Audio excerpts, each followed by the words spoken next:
আজ ১৬ই জুন, ২০২৫। সর্বশেষ প্রাপ্ত খবর। মোদিকে জি৭ সম্মেলনে আমন্ত্রণ করায় শিখ নেতাদের ক্ষোভ। রয়টার্স। ভারতের প্রধানমন্ত্রী নরেন্দ্র মোদিকে জি৭ সম্মেলনে আমন্ত্রণ জানিয়েছে অটোয়া। এতে তীব্র ক্ষোভ প্রকাশ করেছেন কানাডার শিখ কমিউনিটির নেতারা। এর আগে কানাডার পুলিশ সতর্ক করে যে ওই শিখদের জীবন ঝুঁকিতে আছে এবং এর জন্য ভারত সরকার দায়ী। উল্লেখ্য, ভারত জি৭-এর সদস্য নয়। তবে তাকে অতিথি হিসেবে ওই সম্মেলনে আমন্ত্রণ জানিয়েছেন কানাডার প্রধানমন্ত্রী মার্ক কার্নি। এতে বলা হয়েছে, এক যুগের মধ্যে এটিই হবে মোদির প্রথম কানাডা সফর। ২০২৩ সাল থেকে কানাডার সঙ্গে ভারতের উত্তেজনাপূর্ণ সম্পর্ক বিরাজমান। ওই বছর কানাডায় বসবাসকারী বিচ্ছিন্নতাবাদী শিখ নেতা হরদীপ সিং নিজ্জারের হত্যার জন্য ভারতকে দায়ী করে কানাডার সাবেক প্রধানমন্ত্রী জাস্টিন ট্রুডো। এরপর থেকে দুই দেশের সম্পর্কে টানাপোড়েন লক্ষ্য করা গেছে।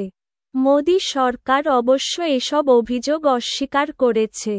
এছাড়া কানাডার বিরুদ্ধে বিচ্ছিন্নতাবাদী শিখ নেতাদেরকে নিরাপদ আশ্রয় দেয়ার অভিযোগও এনেছে তারা।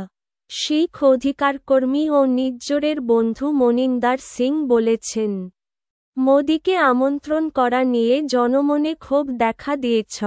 শনিবার তিনি ও অন্য শিখ নেতারা অটোয়াতে বিক্ষোভ করার পরিকল্পনা করেছেন। এদিকে যুক্তরাষ্ট্রের সঙ্গে বাণিজ্য যুদ্ধে থাকা কার্নি তার মিত্র সংখ্যা বৃদ্ধিতে মনোনিবেশ করেছেন। সাংবাদিকদের তিনি বলেছেন, বৈশ্বিক সরবরাহ চেইনে ভারত গুরুত্বপূর্ণ বলে নরেন্দ্র মোদিকে আমন্ত্রণ জানানো হয়েছে।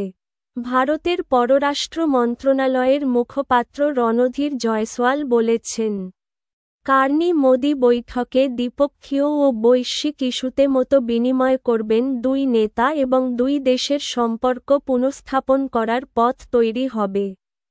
এর পরিপ্রেক্ষিতে মনিন্দর সিং বলেছেন, পুলিশ তাকে একাধিকবার সতর্ক করেছে যে তার জীবন ঝুঁকিতে আছে। ২০২৩ সালে কয়েক মাসের জন্য তিনি নিজেকে ঘরবন্দি করে রাখেন। বলেছেন, এটা খুবই অপমানজনক। শিখদের জীবনের কোনো গুরুত্বই নেই। কার্নির এক মুখপাত্র অবশ্য এ বিষয়ে তাৎক্ষণিক কোনো মন্তব্য করেনি।